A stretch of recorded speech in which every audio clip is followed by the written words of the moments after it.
Just a warning, today's episode has some graphic details and might not be entirely family-friendly. Welcome to What You Didn't Hear, the show that uncovers the stories buried in history's shadows. Today we'll travel back to the year 1846, to one of the most infamous tales of American migration, the Donner Party. A journey westward that began in hope, but ended in tragedy, survival, and infamy. So join me as we take a deep dive into history.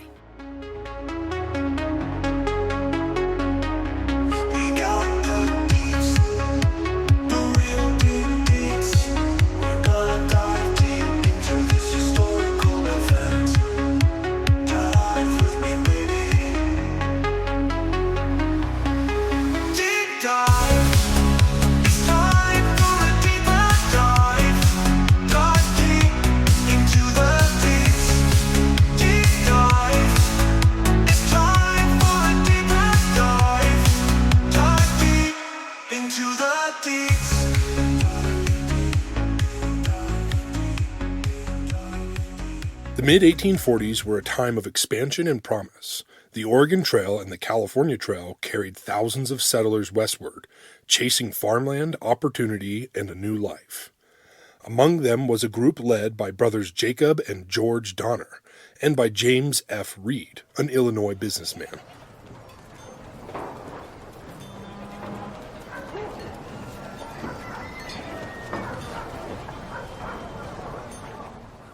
On April 16, 1846, about 90 immigrants left Springfield, Illinois. Spirits were high. The journey, though long, was well traveled. By summer they reached Fort Bridger in present-day Wyoming, and here a crucial decision altered everything. They decided to take a newly advertised shortcut, the Hastings Cutoff. It promised to save 300 miles on the journey to California. The trailblazer, Lansford Hastings, claimed it was a quicker, safer path. The truth, he had never actually traveled the entire route himself. The Donner Party, now around 87 people, turned south from the main trail in late July. Almost immediately, disaster followed. The supposed shortcut led them across the Wasatch Mountains, steep, tangled, and nearly impassable terrain. It took them weeks to hack through, losing wagons and supplies. Then came the Great Salt Lake Desert. Hastings had assured them it was only 40 miles across. In reality, it stretched closer to 80. Families trudged across the scorching salt flats, their oxen collapsing, wagons abandoned. By the time they reached the other side, precious time had been lost, and food supplies had dwindled. Along with the Humboldt River, the party was joined by a group of Paiute Native Americans. They traveled with them for a couple days before stealing and shooting several of the party's oxen. Other immigrant parties who took the traditional route had already crossed the Sierra Nevada safely. The Donners, however, were now weeks behind schedule, and winter was closing in. By late October 1846, the party reached the Sierra Nevada mountains near present-day Truckee, California. They were only a few miles from safety, but the first snowstorm struck early. The mountain passes filled with snow, trapping them at an elevation of about 6,000 feet. The trials that the Donner Party had so far endured resulted in splintered groups, each looking out for themselves and distrustful of the others.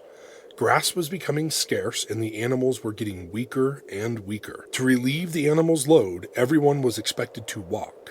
Keseberg, one of the members of the group, ejected Hardcoop from his wagon, telling the elderly man that he had to walk or die. A few days later, Hardcoop sat next to a stream, his feet so swollen they had split open, and he was never seen again. They built makeshift cabins and shelters at what became known as Donner Lake and Alder Creek, which were about 5 miles apart from each other. Inside, families huddled together against freezing winds. Food supplies quickly ran out.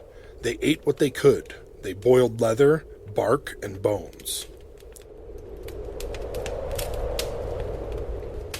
From the diary of Patrick Breen. Came to this place on the 31st of last month, then it snowed. We went on to the pass. The snow was so deep we were unable to find the road. When within 3 miles of the summit, then turned back to the shanty on the lake. Stanton came out one day after we arrived here. We again took our teams and wagons and made another unsuccessful attempt to cross in company with Stanton. We returned to the shanty and continuing to snow. All the time we were here, we now have killed most part of our cattle, having to stay here until next spring and live on poor beef without bread or salt. Milt and Noah went to Dono's 8 days since and not returned yet.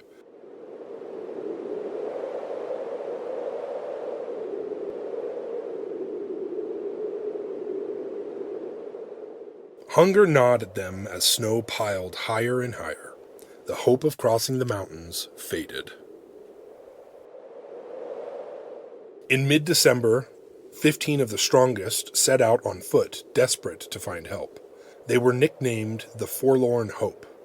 With homemade snowshoes, they trudged through the deep snow, but conditions were brutal. The group became lost and confused. After 2 more days without food, Patrick Dolan proposed one of them should volunteer to die in order to feed the others. Some suggested a duel, while another account describes an attempt at a lottery. They decided to keep moving until someone simply fell. A blizzard halted the group in their tracks. Antonio, the animal handler, was the first to die, followed by Franklin Graves. Later, Patrick Dolan began to rant deliriously, stripped off his clothes, and ran into the woods. A short while later, he returned and passed away. The group then began to eat Dolan's body. Lemuel Murphy passed away shortly afterwards. The group stripped the muscles and organs from the bodies of the deceased and dried them to store them for the days ahead. Efforts were made to ensure no one would have to eat his or her relatives. After more than 30 days, the Forlorn Hope stumbled into the settlement in California. Of the 17 original members of the Forlorn Hope, only 9 survived the trek over Donner's Pass. Their story spread quickly, and rescue parties were organized. Relief was on the way, but time was running out for all those still trapped. Between February and April of 1847, 4 relief expeditions reached the stranded immigrants. Each time, rescuers found shocking scenes of starvation and evidence of cannibalism. Survivors admitted that, to live, they had resorted to eating those who had already perished. During the first rescue mission, 7 men from the Sacramento Valley scaled Donner Pass and approached where they had been told the cabins at Alder Lake would be located. They began to call out for any survivors inside the snow-buried cabins. Mrs. Murphy climbed up out of the hole that led to her cabin and asked the rescuers, "Are you men from California, or do you come from heaven?" Food was given in small portions to the starving survivors. It was reported by the rescue party that 13 people at the camps were dead and loosely buried in the snow near the roofs of the cabins. The oxhide roofs had begun to rot, and the smell was unbearable. Another quote from the diary of Patrick Breen. The Donos told the California folks that they had commenced to eat the dead people 4 days ago. 3 members of the rescue party made the 5-mile trek down to Alder Lake where the Donner family was camped. They returned with 4 starving children and 3 adults. 23 people were chosen to return to Sacramento with the rescue party, leaving 21 at the Donner Lake cabins and 12 at the Alder Creek site. The 3rd and final relief party arrived at Donner Lake on March 14th, led by Foster and Eddie. Upon arrival, they found their remaining children passed away. Keseberg told Eddie that he had eaten the remains of Eddie's son. The rescue party left with the Donner girls, Simon Foster, Trudeau, and Clark, leaving Levenaw Murphy behind, who was too weak to leave, and Keseberg. 2 more relief parties attempted to evacuate any remaining adults from the Donner Lake camp, but were unable to cross Donner Pass, and no further attempts were made until a salvage party returned on April 10th to collect belongings of the families. The Donner's belongings were all sold, with part of the earnings going to the orphaned Donner children. The Donner camp at Alder Creek was found empty except George Donner's body, who had died just days before their arrival. On their way back to Donner Lake, they found Louis Keseberg alive. He claimed that Mrs. Murphy had died a week after the departure of the 3rd Relief. The salvage party was suspicious of Keseberg's story, and upon searching his cabin, they found a pot full of human flesh, along with George Donner's pistol, jewelry, and $250 in gold.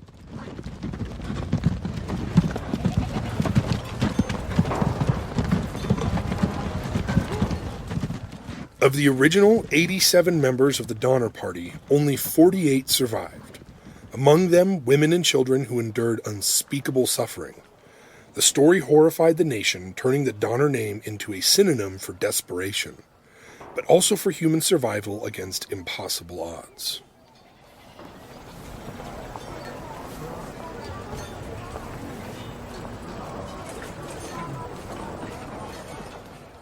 A quote from a letter written by survivor Mary Graves to her sister's father-in-law regarding making the journey over the Sierra Nevada. I will now give you some good and friendly advice. Stay at home. You are in a good place, where, if sick, you are not in danger of starving to death. The Donner Party's tragedy wasn't just the snow or bad luck. It was the result of choices, following an untested route, ignoring warnings, and pressing forward too late in the season. It's a cautionary tale about hubris, risk, and cost of poor leadership. But it's also a reminder of human endurance. Mothers gave their last scraps of food to their children. Strangers helped one another cling to life. And despite everything, nearly half survived the most infamous ordeal of westward migration.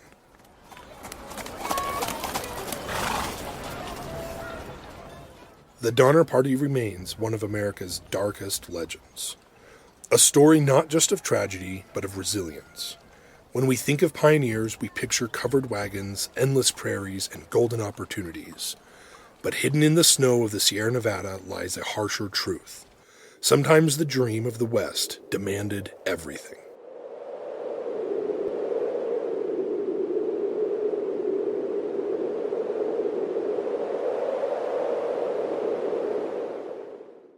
Thank you for listening to What You Didn't Hear. I'm your host, Zane Gould, and if today's story gripped you, share it with a friend, and join me next time as we take a deep dive into another story in history.